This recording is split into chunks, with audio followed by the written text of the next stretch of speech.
Nagkakamali po ang iba kapag sinasabi nila na ang nagtatag ng Iglesia ni Cristo ay ang kapatid na Felix Manalo. Sususugan ko po yung binanggit po ninyong yon, kapatid na Rene.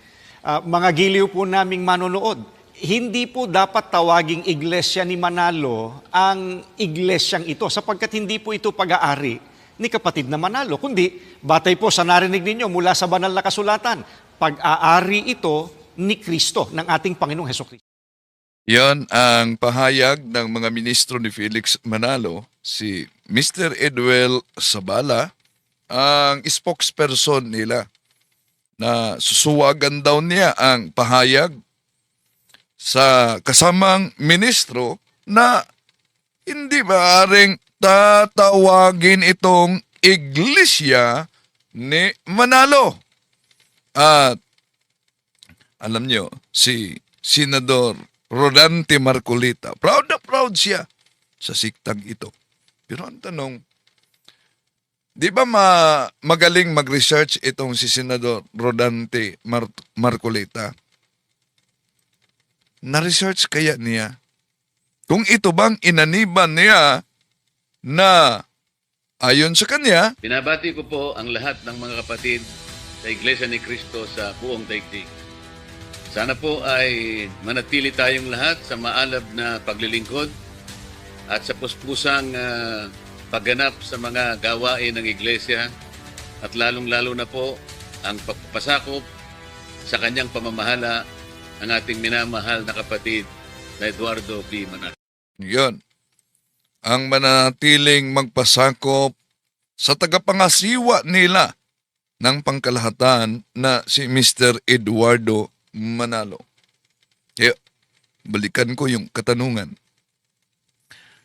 Ni-research kayang mabuti nitong si Senador Marcolita ang inaniba niya Ako po ay miyembro ng Iglesia ni Cristo.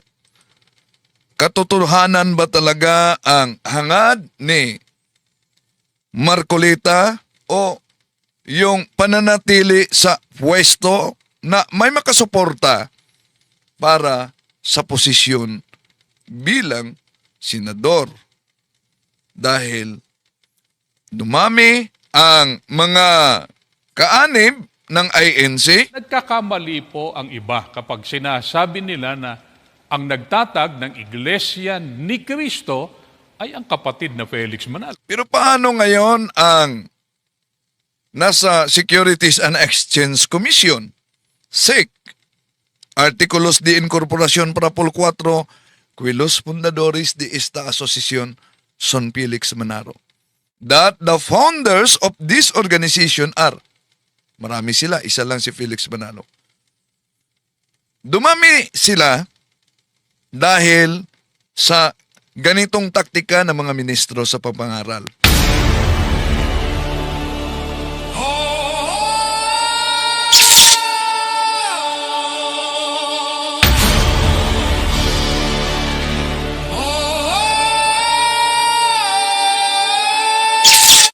At ito ang tatalakayin natin sa pagkakataong ito, mga kapatid.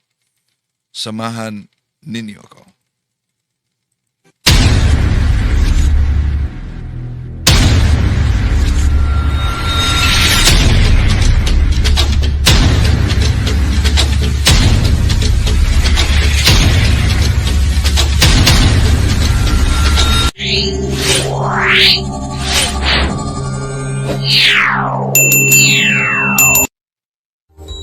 Welcome. Ito yung lingkod, Brad Brindel, talibong mo rin makasama ninyo at inanyayahan namin kayo. Huwag kalimutan na pindutin ang like sa ating live at huwag ding kalimutang mag-subscribe sa mga bago pa lang at pindutin ang bell button para updated kayo, mag-comment at i-share ninyo. At may sa link natin dyan ang bagong channel ng Factbusters PH ni Kaburnok. Dalawa yang channels na yan. Dahil alam nyo naman na yung isang channel na Factbusters ay pinasok ng hacker at binura talaga sa YouTube. Meron din tayong link dyan sa Pananampalataya at Katuwiran Channel, ang pangalawang channel natin. Iniyahan natin ang ating mga suking taga-subaybay. Huwag kalimutang mag-subscribe sa Naturang Channel. Welcome at sa lahat ng mga nagsubaybay ngayon at mamaya sa mga makasubaybay, maki-comment kung saan kayo at taga saan kayo para malaman natin kung saan nakaabot ang ating talakayan. Sa pagkakataong ito mga kapatid, sa ating live, tatalakayin natin ang pahayag ng mga ministro ni Felix Manalo na di daw pwede silang tatawaging Iglesia ni Manalo. Dahil sa Bible daw, ang mabasa ay Iglesia ni Kristo. Totoo naman na Iglesia ni Kristo yung mabasa sa Biblia. Pero ang problema, yun ba ang Iglesia ni Kristo na nasa Biblia? Yun ba ang Iglesia ni Kristong na iparehistro ni Felix Manalo noong 1914 sa Punta Santa Ana, Manila? Daming mga gumagamit sa Iglesia ni Kristo na mas nauna pa kay Felix Manalo. At pinanindigan talaga ng mga ministro ni Felix Manalo. Sa ating video ngayon, ating ipakita ang iba't ibang mga aklat Katoliko na ginagamit nila dahil may mabasang Iglesia ni Kristo, yon. Pinanindigan na nila. Na ano? Nasa pamamagitan daw ng otoridad Katoliko, pinatunayan daw umano na ang tunay na iglesia yung inaniba nila. Imagine. Aklat Katoliko, pagkatapos sila ang pinatunayan yung iglesyang tatag ni Felix Manalo. Kung pag-aralan nating mabuti mga mahal na kapatid, yung Iglesia ni Kristo sa Biblia na palaging ginagamit nila, Roma 16:16. Tandaan ninyo, hindi yan official name.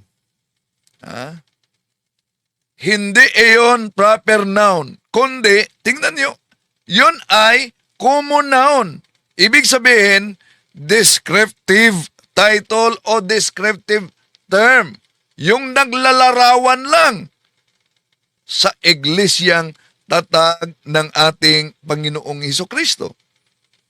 Pero, ang mga ministro ni Felix Manalo, ginagamit nila ang mga aklat Katoliko at ito'y susuriin nating mabuti mga kapatid. No? Sa kanilang paggamit sa Roma 16:16 na mabasa ang Church of Christ, Iglesia ni Kristo. Pero kung tingnan natin ang mabasa sa English, Romans 16:16, una small letter, Churches of Christ, and not singular with capital C, Church of Christ. Di po ba? And even in the original Greek Bible in which the New Testament was written, ang mabasa diyan, hindi plural na ecclesiae, kundi singular na hindi singular na ecclesia, kundi plural. No? Ang nakasulat diyan mga kapatid. No? Churches of Christ. Ano ang tinumbok? Roma 16:16. Ang sa Roma Kapitulo 1, City 8, Hepeste somon katangilitay inhulo tukos mo na ang pananampalataya sa Roma ay lumalaganap sa muong sandibutan. O sino ang tinutukoy diyan? Yung iba't ibang mga local churches, mga kapatid, ay nangungumusta sa banal na halik sa iglesia sa Roma 16:16. And so therefore, noon pa sa panahon ng early Christian, ang Roma ay nagiging sentro na sa pananampalataya. Oh. So, kaya makita natin, Romans 16:16, plural ang nakasulat, Churches of Christ. It is plural because St. Paul is referring to a collection of local churches. Kaya ang Iglesia ni Cristo na binanggit sa Roma 16:16 na ginagamit sa Iglesia ni Cristo na tatag ni Felix Manalo, mga kapatid, ay isa lang sa napakaraming descriptive terms na mabasa natin sa Biblia na naglalarawan sa simbahan na tatag ng ating Panginoong Hesus. Halimbawa, yung churches of the saints na mabasa natin sa 1 Corinthians chapter 14 verse 33. Meron ding churches of the Gentiles. Mabasa natin sa Romans chapter 16 verse 4. Meron ding Church of God na mabasa natin sa Acts chapter 20 verse 28 na ang gagamitin ng mga ministro dito ni Felix Manalo ay ang itong salin na ito. Oh? Dahil hindi mabasa ang Church of Christ sa salin na ito sa sa Gawa Kapitulo 20:26 28, ang mabasa, Church of Christ. Ano? Ay, hindi, Church of God ang mabasa, Church of Christ. Kaya ito ang paboritong-paborito nila. Ngayon, marami ang nadala sa INC dahil sa estilo nila yung paggamit sa mga aklat Katoliko. Pero tandaan natin, mga kapatid, na sa lahat ng mga gumagamit sa pangalang Iglesia ni Cristo, ang kadalasan talaga na gumagamit para daw maging ebidensya nila sa mga aklat Katoliko ay walang iba ang INC.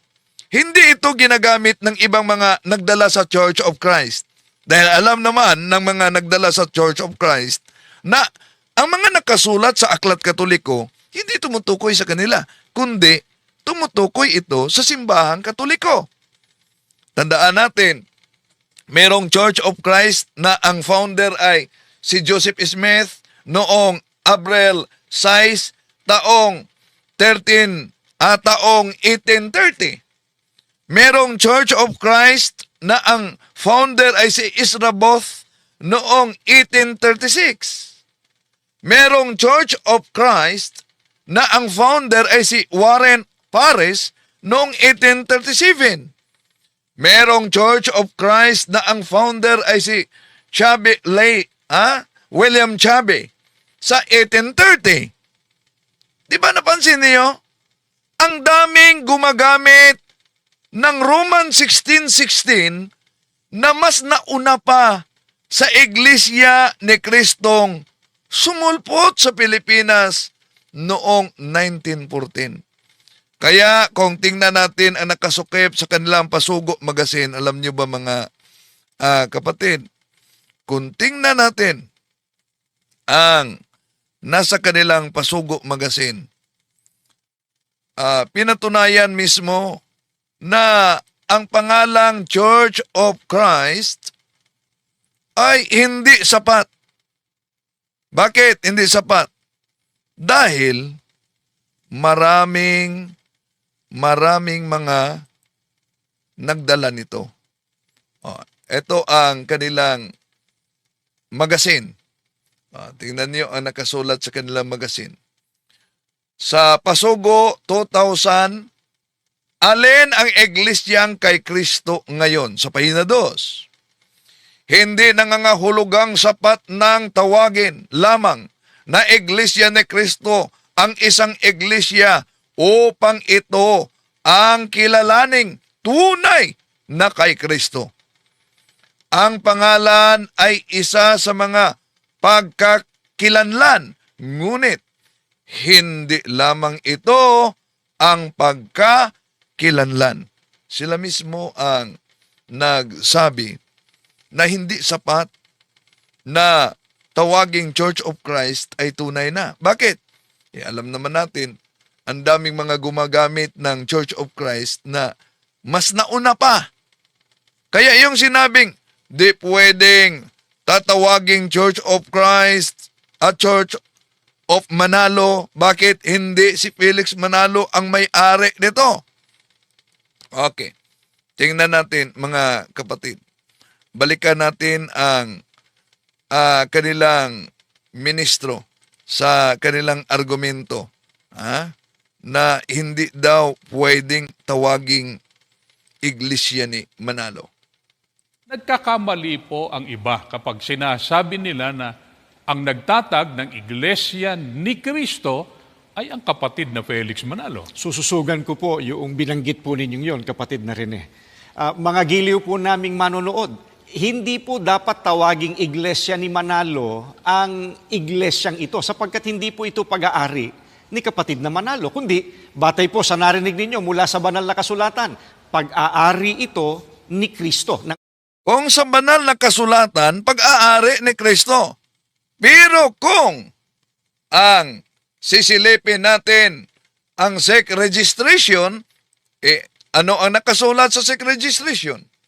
Pasugo Magazine, published Mayo 1997 sa pahina 11. Kailan napatala sa pamahalaan o narehistro ang Iglesia ni Cristo sa Pilipinas? Noong Hulyo 7, 1914. Tunay nga na sinasabi sa rehistro na si kapatid na Felix Manalo ang nagtatag ng Iglesia ni Cristo.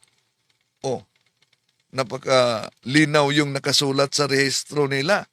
Tunay nga na sinasabi.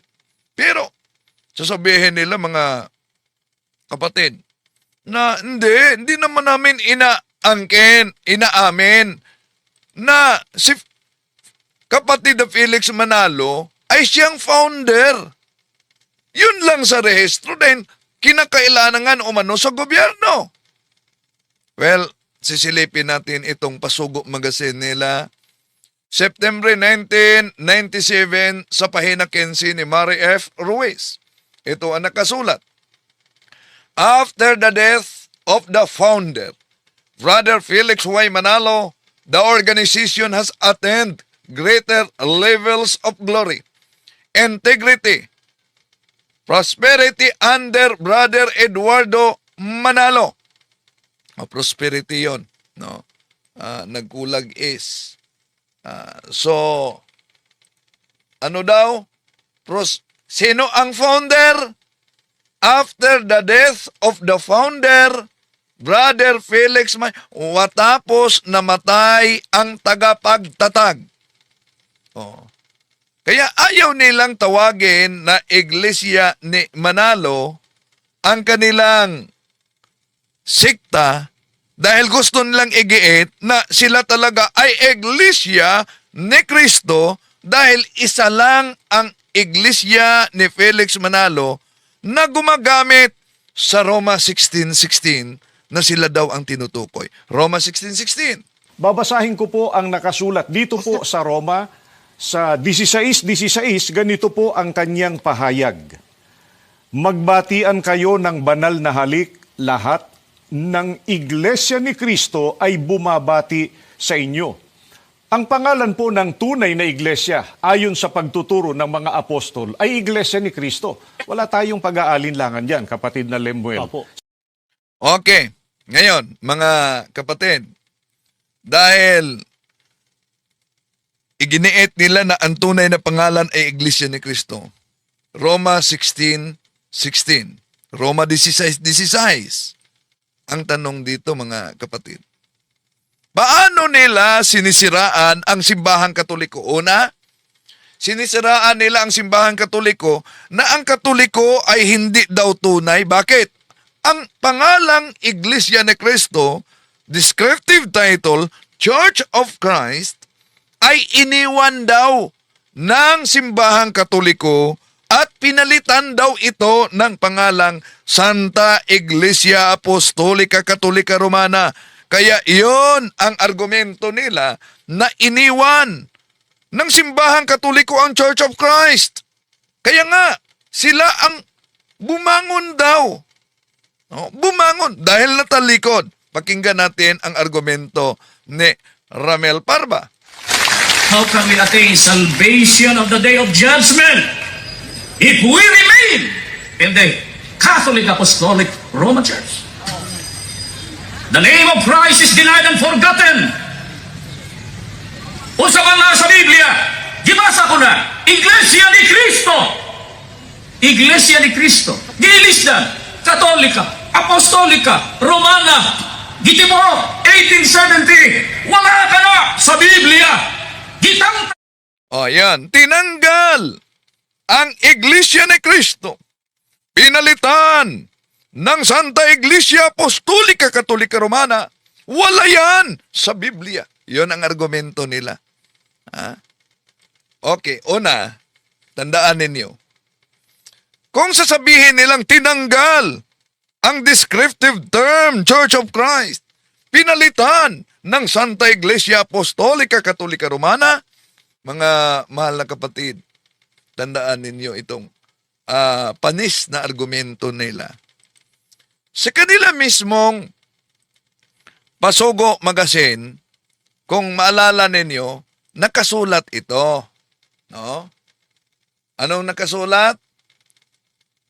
Ito, hindi nangangahulugang sapat ng tawagin lamang na Iglesia ni Cristo ang Iglesia. Ang isang Iglesia upang ito ang kilalaning tunay na kay Kristo. So, sila mismo nagsabi na hindi sapat. Pero ang tanong, totoo ba ang sinabi ng mga ministro na tinalikuran ng simbahang Katoliko ang descriptive title na Church of Christ? Hindi. Bakit?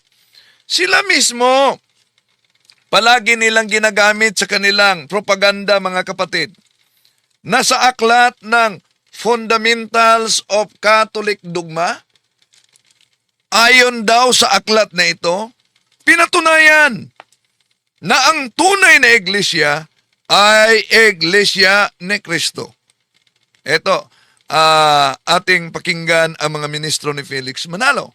Ang babasahin ko po sa inyo, mga kaibigan, ay isang aklat na isinulat ng isang paring Katoliko na pinamagatang Fundamentals of Catholic Dogma.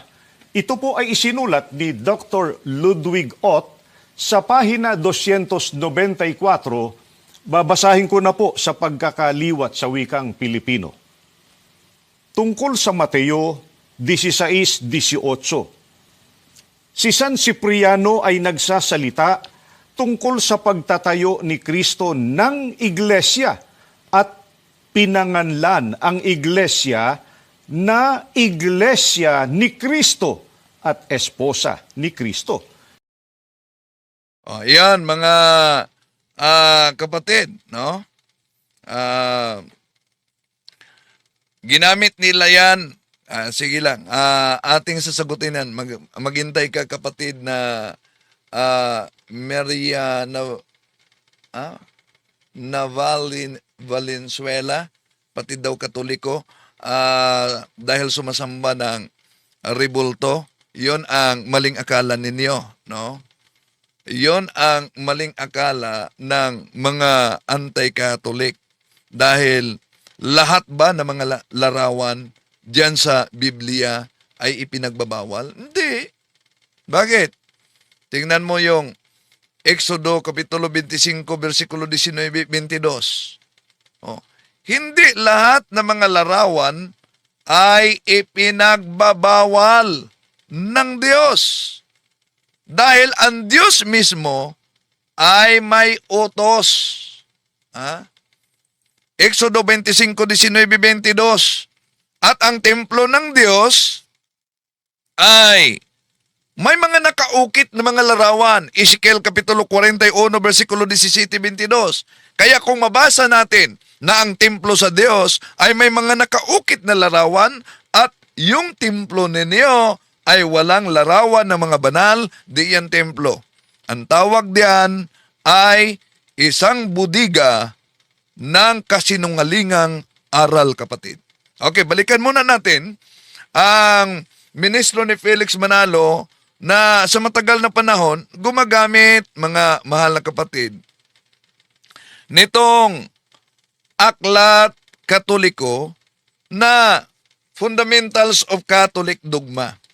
Ano yung binasa nila? Imagine na ito binasa nila sa naturang aklat. Okay, ito.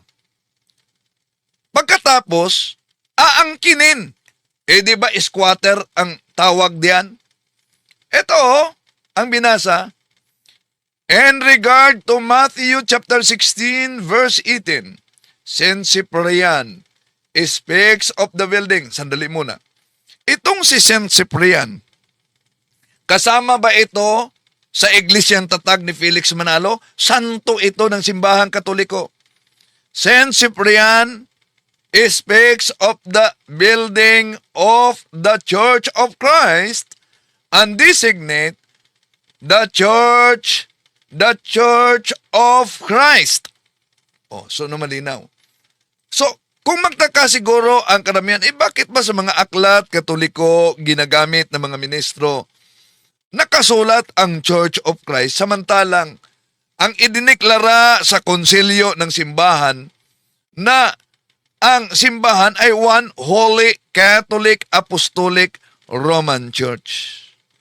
Bakit po ba may nakasulat na Church of Christ? Una, mga mahal na kapatid, kung sisilipin ninyo ang nakasulat sa ating Catechism of the Catholic Church, Catechism of the Catholic Church, numero, 811. Ano nakasulat diyan? Sa Catechism of the Catholic Church, 811. Napakalinaw ang nakasulat diyan, mga kapatid. Na ang sabi ng ating Catechism na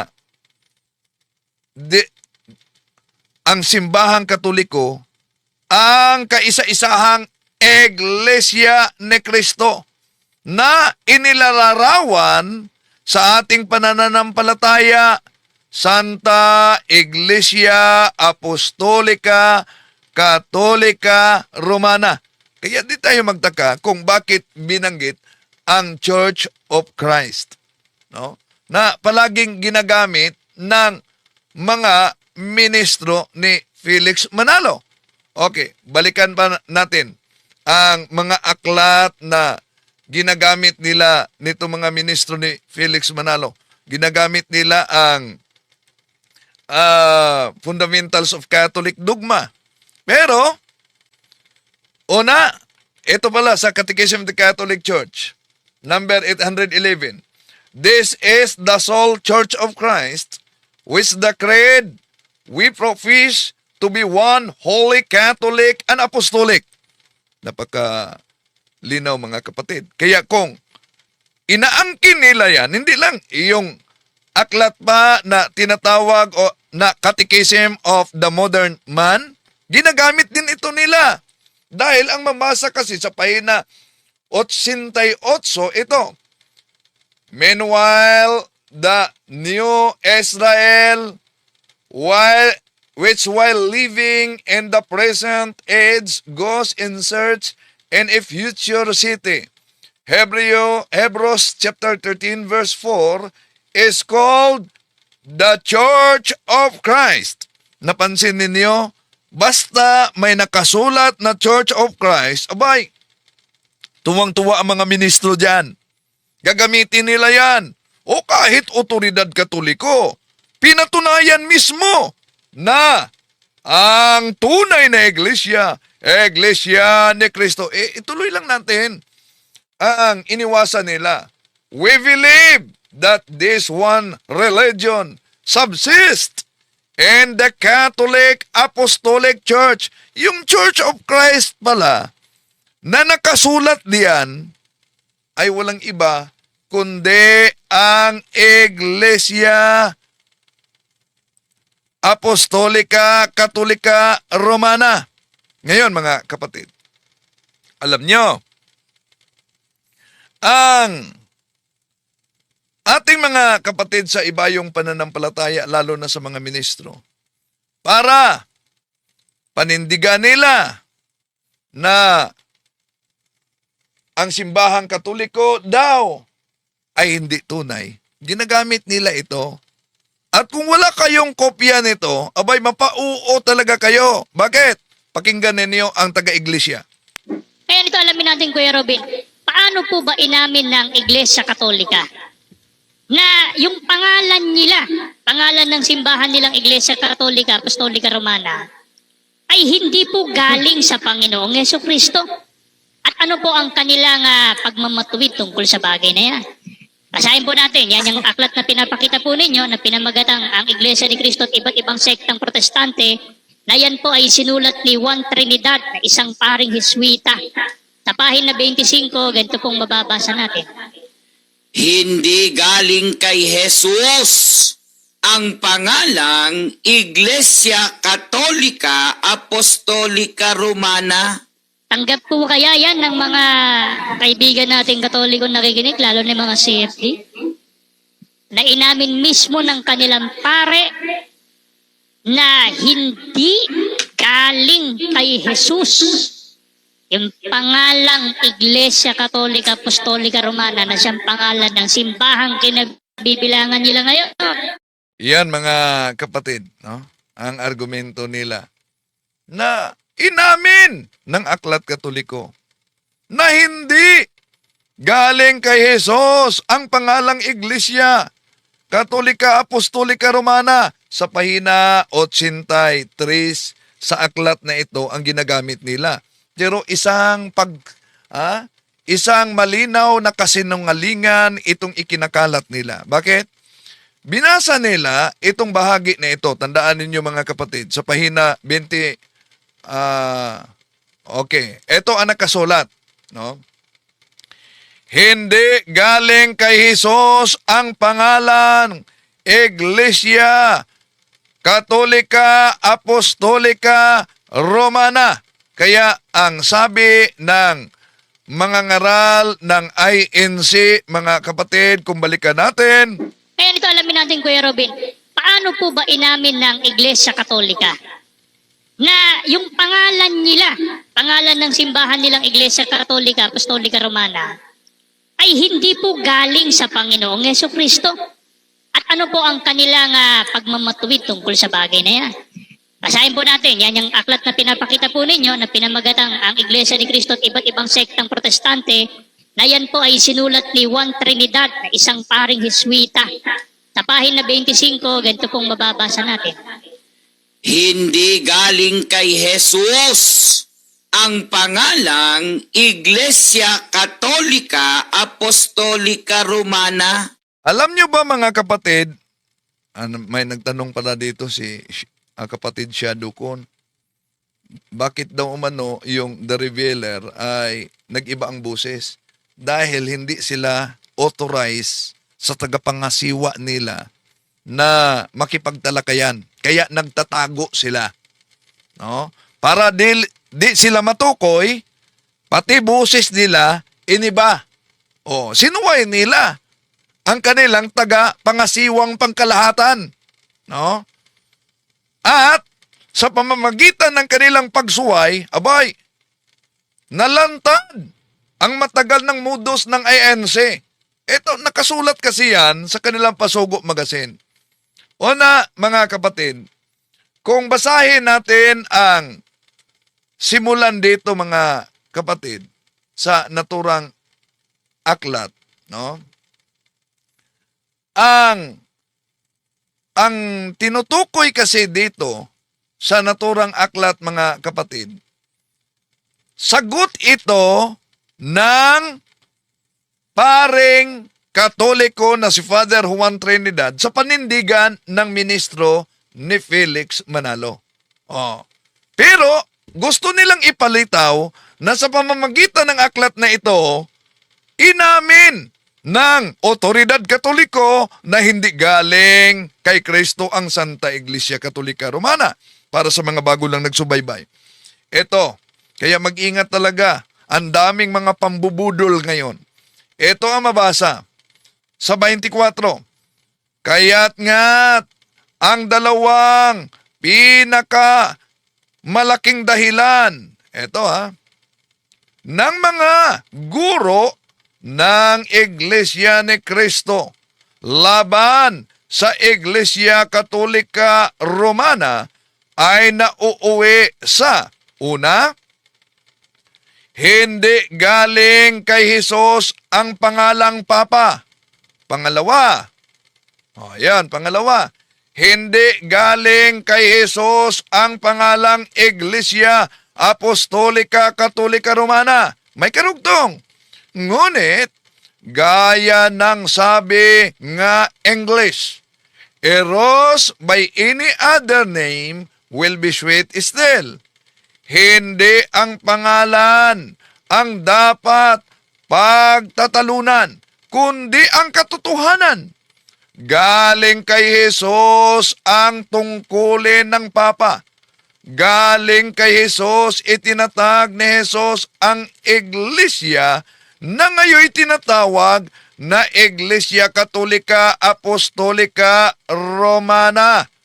Yun ang nakasulat, mga kapatid. Pero, nang ang aklat na ito ay napasakamay nitong mga ngaral ng INC, anong sabi nila? Kaya nito alamin natin, Kuya Robin, paano po ba inamin ng Iglesia Katolika na yung pangalan nila, pangalan ng simbahan nilang Iglesia Katolika, Apostolika Romana, ay hindi po galing sa Panginoong Jesucristo? At ano po ang kanilang pagmamatuwid tungkol sa bagay na yan? Basahin po natin, yan yung aklat na pinapakita po ninyo na pinamagatang ang Iglesia ni Cristo at iba't ibang sektang protestante, na yan po ay sinulat ni Juan Trinidad, na isang paring Hiswita. Sa pahina 25, ganito pong mababasa natin. Hindi galing kay Jesus ang pangalang Iglesia Katolika Apostolika Romana. Yan, Pero kung tingnan ninyo, yung binasa nila na gusto nilang ipalitaw na inamin sa otoridad katoliko, yun po ang part na pahayag ng ministro ng INC na isinulat ni Father Juan Trinidad at sinagot ni Father Juan Trinidad. Kaya maalala ninyo, mga kapatid, yung prinsipyo sa mga nag-aaral sa batas, yung prinsipyo ng mga abogado sa Latin. Latin maxim. Ano yon? Falsos en ono, falsos en omnibus. Ibig sabihin, mali na sa una, mali na sa kabuuan. Kaya, huwag mapadbudol. Dahil alam nyo naman na ang kasinungalingan, pag ito'y palaging inulit-ulit, magmukha talagang parang katotohanan, lalo na sa ating mga kapatid na kulang ang kalaman. Mga kapatid, sana magamit ninyo itong talakayan, lalo na sa mga nagsubaybay at kasalukuyang nagsaliksik. Isang bisis lang tayo dadaan sa mundong ito.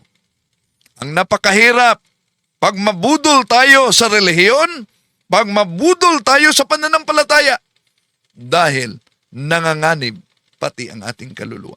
Maraming salamat po. Hanggang sa muli.